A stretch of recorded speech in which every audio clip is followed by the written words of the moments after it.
میں نا اپنے مدرسے سے باہر نکل رہا تھا تو ایک صاحب چابیاں لٹکاتے لٹکاتے آئے اور مجھے ہاتھ دیا. کوشش کی ہے، جلدی ادارہ بنایا، بڑا کر کے بنایا، کسی جگہ ابھی تک گلہ نہیں لگایا. گردن کو جھکا دیتا ہے خیرات کا پتھر، جہاں میں مانگنے والوں کے سر کبھی اونچے نہیں ہوتے. اللہ مددگار ہے، ہماری نصیحت سے بڑھ کر عطا کرتا ہے، اوقات سے اوپر جا کے دیتا ہے. لیکن کمزور ہو جانا اور بالکل اپنے آپ کو سطح پہ لے آنا، اس سے کمزوری. میں نکل رہا تھا گاڑی میں تو مجھے اشارہ کیا، ہارن دیا ایک ہال کے مالک نے. میں باہر آیا، السلام علیکم. کچھ چابیاں ہلاتے جا رہا کہ تو پیر صاحب وہ برات آئی سی، وہ کھانا دو دیگا بد گئی نے تے وہ منڈیاں نو بھی کہا جڑے اتنے کام کرتے ہیں تو انہوں کو بھی بد گئی نے تو مدرسے منگا لو. اینو آخیا میں کہ آج جائے نا تو ساڈے مدرسے کا رخ نہ کری. 3 ٹائم الگ سے سالن پکتا ہے، صبح سالن اور ہوتا ہے، دوپہر ہوتا ہے، شام اور ہوتا ہے. تساں تو روٹی تک ہی نہیں جڑی مولویاں کئی باری کھا لی ہیں. آپ کیا بات کرتے ہیں صاحب، سانو تخت ہزارے دی لوڑ کی ہے، نالے کی لگے شہر بھگول دے نال، اسی اپنی بال کے سیکھتے ہیں. سانو کی لگے کسی اور دے نال. اور یہ آرزو کرم اور میں آپ سے کروں، یہ بھیک اس کو دیجئے جس کا خدا نہ ہو. یہ کیا بات ہوئی، روز کمزور پڑنا، پیچھے پیچھے ہٹنا. کہنے لگا ہارون رشید میں چاہتا تھا کوئی دلیر عالم ملے، دلیر عالم، اور میں اس سے، مجھے کہہ لینے دو نا، 7 ستمبر گزرا ہے، مجھے کہہ لینے دو نا. یہاں جو 4 دن کسی سرکاری عہدے پہ رہے، ان کے رنگ بھی بدلے، گاڑیاں بھی بدلی، بنگلے بھی بدلے. اور ایک حضرت صدیق اکبر کی اولاد پاک کا شخص وہ بھی تھا جسے لوگ مولانا شاہ احمد نورانی کہتے تھے، جس نے 30 سال سے زیادہ اس ملک میں سیاست کی، پر اتنی وضو والی سیاست کی، اتنی لی ہوئی سیاست کی، اتنی قابل رشک سیاست کی کہ جوتے کا تسمہ تو کبھی ٹوٹ گیا لیکن نظریے میں 1 منٹ کے لیے بھی گردش نہیں آنے دی، 1 سیکنڈ کے لیے بھی گردش نہیں آنے.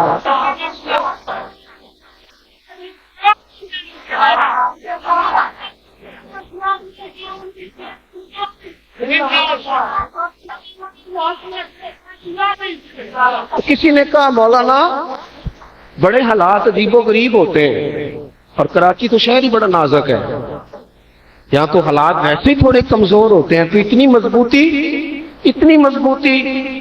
فرمانے لگے پہلے دن کو تقریریں کرتا تھا اور رات کو مصلی پہ بیٹھ کے رب رسول کو یاد کرتا کہ اللہ مدد آ جائے، مالک مدد آ جائے، مالک مدد آ جائے. کبھی غور کرنا اس پر. کبھی یہ میں بہت آپ کو پیچھے نہیں لے جا رہا، ابھی تو میں نے نہیں بات کی پیر میرے علی شاہ صاحب کی، ابھی میں نے بات نہیں کی اعلیٰ حضرت بریلوی کی، ابھی میں محدث کچھوچوی کی طرف نہیں گیا، ابھی نہیں بات کر رہا صدر اللہ فاضل کی. یہ قریب کی بات دیکھو جن کو ہم جیسے لوگوں نے بھی دیکھا، آتے جاتے دیکھا، اٹھتے بیٹھتے دیکھا. پر دامان توکل کی یہ خوبی ہے کہ اس پر پیبند لگے ہوتے ہیں، تھپے نہیں ہوتے. حضرت مولانا نورانی، اور یار ذرا غور تو کرو، 30 سال سے زیادہ بندہ سیاست کرے اور مکان اس کا کرائے کا ہو، قرآن مجید کی تلاوت زبان پہ جاری ہو تو جیسے سحر طاری ہو گیا پوری دنیا پر. رات کو لوگوں نے ڈالروں سے بھرا بیگ دیا کہ مولانا سویرے اسمبلی میں قرارداد ہے تو مہربانی کریں. تو مولانا کہتے ہیں میں نے پہلا جملہ تو یہ کہا کہ میں یہ کام کر نہیں رہا، مجھ سے کرایا جا رہا ہوں. تو وہ پھر ان کے خیال میں بات آئی کہ پتہ نہیں کون کرا رہا ہے. کہنے لگے ڈالروں کا بیگ ہم بھی لائے ہیں. کہنے لگے تم تھوڑے لائے ہو، میں تو رات بکا ہوں مدینے کی گلی میں، اور پتہ نہیں کیا ریٹ لگا ہے. مولانا فرماتے ہیں صبح جب میں قرارداد پیش کرنے گیا تو ایک بالکل لبرل آدمی تھا، میرا خیال تھا یہ سائن نہیں کرے گا. ان کا مزاج بالکل اور تھا، تو مولوی تو داڑھی تو مسجد تو اس کام سے تو وہ معاذ اللہ الرجی کرتے تھے. لیکن شیخ کہتے ہیں میں نے قرارداد کا مسودہ جب اس شخص کے سامنے رکھا نا، میرا خیال تھا تو یہ سائن نہیں کرے گا. وہ بندہ اینک منگایا کرتا تھا، پھر سائن کیا کرتا تھا. جب میں نے کہا نا یہاں سائن کر دو تو کہتے ہیں اس نے کہا کیا ہے مولانا، یہ وہ لوگ تھے اسمبلی میں جو کہہ رہے تھے یہ کافر اور مسلمان مسجدوں میں کر لیا کرو کسی کو، یہ پارلیمنٹ میں کہاں لے آئے ہو یہ ویسے. کہتے ہیں کہ میں نے اس کے سامنے رکھا تو کہنے لگا مولانا یہ کیا ہے. تو میں نے کہا جی وہ جو قادیانی ہے نا ان کے کفر پر آپ سے سائن کرا رہا ہوں، ختم نبوت کی قرارداد پیش کرنے جا رہا ہوں. تو کہتے ہیں مجھے کیا، وہ پہلے تو اپنے خادم سے سیکٹری سے کہا کرتے تھے نا اینک لاؤ، آج کہنے لگے مولانا تم اینک بھی رہنے دو، تم انگوٹھا رکھ دو، کہاں سائن کرنے ہیں میں وہیں سائن کر دوں گا. مولانا کہتے ہیں تائید ربی تھوڑی سی نا انسان میں، وہ ایک منٹ کے لیے، صرف انسان نے ایک منٹ کے لیے بات کرنی ہوتی ہے، لیکن قرآن مجید نے ترتیب یہ بیان کی ہے کہ پہلے بندہ ڈٹتا ہے پھر اللہ مدد کرتا ہے۔ ان الذین قالوا ربنا اللہ ثم استقاموا تتنزل علیہم الملائکہ، اللہ کا نام لے کے تم ڈٹ جاؤ، اللہ تمہاری مدد کے لیے فرشتے نازل کر دیں گے۔ لیکن اگر کسی کو ڈٹنا ہی نہ آئے، کھڑا ہی نہ ہونا آئے، کمزور باتیں کرے، کچی باتیں، تو وہ امام قصائی کے پاس ہارون رشید کا پتر پڑھنے لگا۔ ایک دن امام صاحب وضو کر رہے تھے تو ہارون رشید کا بیٹا پیر دھلا رہا تھا۔ ہارون رشید گھوڑے پہ گزرا باہر سے، لوگوں نے کہا اس کا تو ابا آ گیا ہے، تو بڑی پریشانی ہو جائے گی، والد آ گیا۔ حضرت فرمانے لگے آ گیا تو پھر کیا کرے، پیر دھلاتا جا رہا۔ ہارون رشید بھی بڑے حیرت انگیز انداز میں جسٹ کے ساتھ گھوڑے سے اترا، چھلانگ لگا اور تیزی سے امام کی طرف آیا۔ تو وہاں لوگ کہتے ہیں دنیا کانپنے لگی کہ یہ کہے گا کہ پڑھانے کو پتر دیا کہ پیر دھلانے کو دیا۔ کہتے ہیں وہ بڑے زور شور سے آیا، لیکن جب قریب آیا نا اس نے زور سے اپنے بیٹے کو ایک تماچا مارا، کہنے لگا یہ تو کیا حرکت کر رہا ہے کہ تم نے صرف لوٹا پکڑا اور استاد جی اپنے ہاتھوں سے پیر دھو رہے، ایک ہاتھ سے لوٹا پکڑ دوسرے ہاتھ سے استاد کے پیر دھلا، تو نے فیض نہیں رہنا شیخ کا۔ ایک بات تو یہ ہے کہ تھوڑی سی دلیری، اور میں سیکھنے والوں سے بھی کہوں گا اگر ہونا سیکھنا تو پھر بندہ نا شاگردوں سے بھی سیکھ لیتا ہے۔ اگر اس نے طے کر لیا ہے کہ میں ان تگڑا مولوی ہوں۔ یہ بہت سارے عام لوگ ملتے ہیں، عام لوگ سادے سے۔ میرے پاس ایک صاحب آئے، کہنے لگے جی مولوی صاحب میں مسئلہ نہ کی مولویاں کو پوچھیا تے انہاں تے حل نہیں کیتا، تسی بھائی ہو، میں تہاڈے کو پوچھن لگا۔ میں کہا تسی رہ نہیں دیو جیڑا اکیاں کو نہیں نہ حل ہویا، میرے لیے پہلے ہی مشکل ہے، اس لیے کہ دو چار پہیلیاں یاد کر لی ہیں۔ آپ نفع والی تو بات سیکھنا نہیں چاہ رہے، تو مزاج طلب کا ہوتا ہے نا سیکھنے کا۔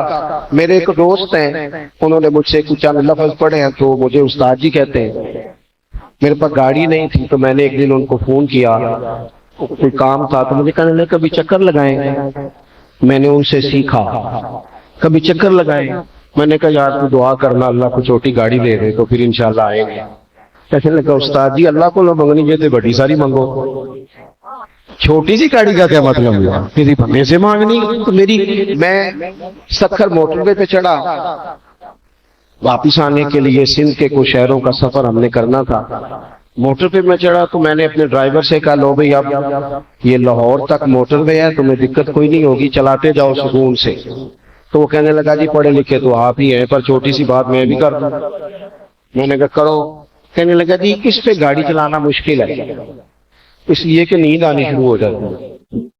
وہ جہاں کوئی سپیڈ بریکر بھی آئے، جہاں کوئی بندہ پہلے خود کراس بھی غلط کرے اور جاتی دفعہ تانا بھی دے جائے کہ کدھروں سیکھ لو چلان دی جا، تو یہ نہ تھوڑا سا بندہ نا تازہ دم رہتا ہے، ہوش میں رہتا ہے، اسے نیند نہیں آتی۔ جو مشکلات آتی ہیں نا زندگی میں، یقین کریں فَإِنَّ مَعَ الْعُسْرِ يُسْرًا إِنَّ مَعَ الْعُسْرِ يُسْرًا، رب ایک مشکل دیتا ہے تو ڈبل آسانیاں عطا فرماتا ہے، اس نے قانون بنا دیا ہے۔ تو ایک تو مزاج سیکھنے کا، دوسری بات یہ ہے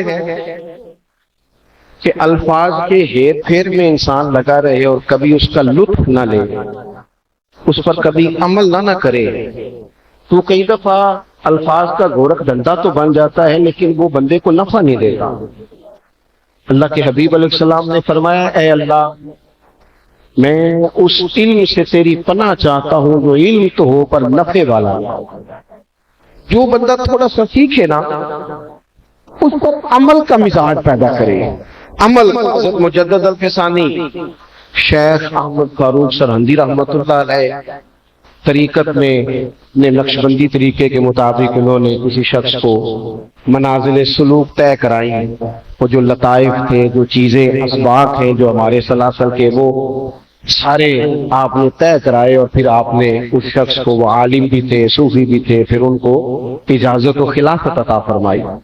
کچھ دنوں کے بعد استفسار کیا، احوال پوچھے تو صاحب نے جواب لکھا، عرض کرنے لگے حضور آپ نے مجھے اجازت دی تھی، اب الحمدللہ میں دین کے تینوں شعبوں میں کام کرتا ہوں، پڑھاتا بھی ہوں، تقریر بھی کرتا ہوں، لکھتا بھی، میں کوشش کرتا ہوں تینوں شعبہ جات میں خدمت کروں۔ حضرت مجدد صاحب رحمۃ اللہ علیہ نے جواب لکھا، فرمانے لگے فقیر کو آپ کا خط ملا، بڑی خوشی ہوئی، اللہ اور برکت دے، پر آپ پڑھتے ہیں، لکھتے ہیں، تقریر کرتے ہیں، یہ تو سارے کام لوگوں کے لیے ہیں، مجھے یہ بتائیے کہ تہجد میں اٹھ جاتے ہیں؟ یہ بتائیے کہ آپ کو کچھ لمحے تنہائی میں درود و سلام کا موقع نصیب ہوتا ہے؟ آپ یہ بتائیے کہ وہ کیفیت بنتی ہے کبھی کہ سر سجدے میں رکھا جائے پھر اٹھانے کو جی نہ چاہے؟ یہ بتائیے کہ آپ کی قلبی واردات کس طرح کا؟ ہمارے یہاں کتنے لوگ ہیں جو کہیں نہ کہیں بیٹھ ہیں اور پھر شکوے بھی کرتے دکھائی دیتے ہیں، شکوے بھی ہو جو میں اتنے سال وہاں گیا اور میں نے کہا خدا کے بندے تو 6 ماہ بھی توجہ سے جاتا اور شیخ کے دیے ہوئے اسباق توجہ سے پڑھتا، کچھ نہ کچھ تو شجرہ شریف ملتا ہے نا، کوئی شے تو ملتی ہے نا، لیکن اگر مزاج ہی نہ ہو کچھ حاصل کرنے کا۔ اور تیسری بات میرے عزیز جو بڑی ضروری ہے نا زندگی میں، وہ ہے انسان کا مخلص ہونا۔ کہ جو ریاکاری ہوتی ہے نا، یہ کر کر کے بندہ تھک جاتا ہے، یہ اذیت ناک مرحلہ، بس میں بات سمیٹنے لگا ہوں، آپ توجہ فرمائیے، یہ اذیت ناک مسئلہ ہے۔ یعنی میں مثال دے رہا ہوں سمجھانے کے لیے، کسی آدمی کو بوجھ بنا کے پگڑی رکھنی پڑے نا سر پہ، وہ چند لمحوں میں تھک جائے گا، لیکن اگر کچھ سمجھے کہ یہ حضور کی سنت ہے، یہ نبی کریم کا طریقہ ہے، اس کی طبیعت کے ساتھ وہ چیز میچ ہو جائے گی۔ آپ جب کوئی کام بھی بوجھ بنا کے کرتے ہیں تو وہ آپ کو تھکا دیتا ہے، تھکاوٹ آنے لگا، لیکن اگر آپ اپنے کام کو شوق بنا لینا، آپ کا کام شوق بن جائے گا۔ بڑی تھوڑی تنخواہ ہوتی ہے مدرسین کی، آج بھی تھوڑی ہے، ضروریات کے لحاظ سے آج بھی تھوڑی ہے، لیکن میں نے دیکھا ہے کچھ لوگ ایسے ہیں جو 40 سالوں سے 50 سالوں سے پڑھا رہے ہیں، پڑھانا چھوڑتے نہیں۔ اور حضرت سید صاحب رحمۃ اللہ علیہ جیسے لوگ، سید ابو البرکات شاہ صاحب جیسے لوگ جو 18 گھنٹے پڑھاتے ہیں، شاگرد نے کہا رات کو پڑھنا کا ٹھیک ہے آج ہم رات کی پڑھنا، یہ بھلا کیوں تھا؟ یہ اگر انسان نے صرف تنخواہ کے لیے کام کرنا ہو تو پھر تو بھائی 1 بجے سے پہلے لوگ سامان سمیٹ لیتے ہیں سارا، لیکن کیوں اتنی محنت ہوئی؟ اس لیے کہ وہ جو یہ پڑھاتے تھے وہ ان کا شوق بن گیا، یہ مخلص لوگ تھے، مخلص۔ ان کا مزاج، سید محمود رضوی صاحب رحمۃ اللہ علیہ کہتے ہیں رمضان شریف میں نا سید صاحب تراویح پڑھ کے گھر تشریف لے گئے، 1-2 گھنٹے ہی ہوئے تھے آرام کرتے ہوئے، تھوڑی دیر میں سحری ہو جائے گی، تو ایک بندے نے دروازے پہ دستک کی، میں نے دروازہ کھولا تو کہنے لگا سید صاحب ہیں، میں نے کہا یار ابھی آرام کے لیے تشریف لے گئے، بتاؤ؟ وہ حضرت بھی آواز سن کے باہر تشریف لے، کیا بات ہے بھائی؟ کہنے لگا حضور ایک مسئلہ پوچھنا تھا۔ علامہ محمود رضوی صاحب کہتے ہیں میرا خیال تھا کہ اس وقت رات کو بیوی سے کوئی جھگڑا ہوا ہے، خدا نہ خواستہ کوئی طلاق کے لفظ کیا بیٹھا، اب گھبرا کے مفتیان کرام کے دروازوں پہ دستک دے رہا ہے، لیکن اس نے تو بڑا عجیب مسئلہ پوچھا، سوتوں کو جگا کے کہنے لگا جی مسئلہ یہ پوچھنا تھا کہ اگر رمضان میں عشاء کے فرض جماعت سے نہ پڑھے جائیں تو کیا وتر پڑھے جا سکتے ہیں؟ کہتے ہیں اس نے سوال پوچھا تو میری آنکھیں سرخ ہو گئی، یہ کوئی اتنی مشکل بات تھی، سویرے پوچھ لیتا، کون سا قیامت آنے لگی تھی؟ کہتے سید صاحب موجود تھے، بولا کچھ نہیں، میں نے کہا جناب حضرت پوچھ لو، تو حضرت فرمانے لگے بھائی اگر اس نے جماعت سے فرض نہیں پڑھے تو بہتر ہے کہ وتر بھی جماعت سے نہ پڑھے، کوئی اور میرے لیے بات کو چاہے؟ اس نے کہا جی نہیں کچھ نہیں۔ حضرت تشریف لے گئے اندر، کہتے میں نے اس کا بازو تھاما اور میں نے کہا یار کیا تجھے کسی نے بتا دیا تھا کہ سویرے تمہیں فوت ہو جانا ہے؟ بزرگ آدمی ہے، سارا دن کام کیا اور 20 رکعت تراویح بڑھاپے میں بھی کھڑے ہو کے پڑھی، اور ابھی گئے ہیں آرام کو، تھوڑی دیر کے بعد وقت ہو جائے گا نماز کا۔ عجیب آدمی ہو، فوراً نے سوال اس طرح تو کہنے لگا جی حضور آپ ٹھیک کہہ رہے ہیں، مجھ سے غلطی ہو گئی، لیکن میں نا یہاں سے گزر رہا تھا تو گھر نظر آیا، تو گھر نظر آتے مجھے سوال بھی یاد آ گیا، تو میں نے کہا پوچھ ہی نہ لوں۔ کہتے ہیں میں اسے ڈانٹ ہی رہا تھا ابھی کہ حضرت پھر واپس آ گئے اور مجھے آگے کہنے لگے محمود مسئلہ میں نے بتایا، تمہیں کیا تکلیف ہے؟